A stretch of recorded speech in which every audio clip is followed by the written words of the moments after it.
David, I want to meet you right where you are with the word gaffes, because that seems to be what you see all of it as. An NBC poll taken before any of the most recent moments found more than 3/4 of voters have major or moderate concerns about Biden's mental and physical fitness. That includes 54% of Democrats. David Carlucci. Yeah, well, concerns are one thing, and then going and voting for someone is another. And I think actions speak louder than words, and that's what we've got to focus on here. We can take some snippets, we could take some parts of the 388-page report, we could take a few gaffes and misspoken words. That happens to the best of us. It happens to all of us. We all misspeak occasionally. And what matters is, what are you actually doing?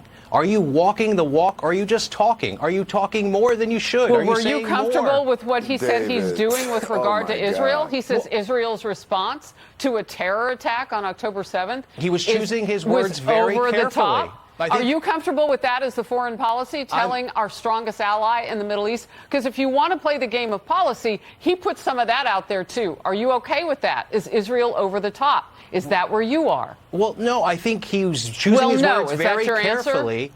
But we have to look at this in the entirety of what the President Biden's administration is doing.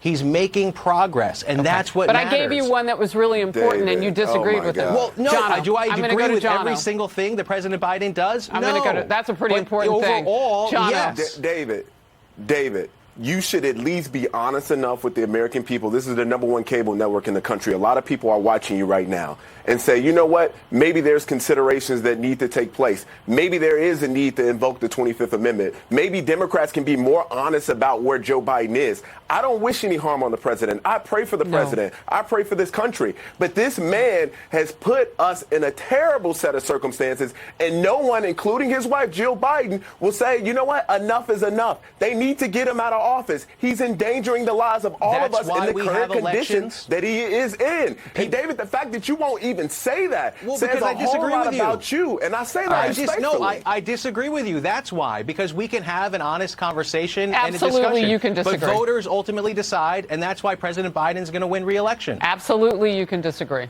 And we will see what happens. I just wanted to show you the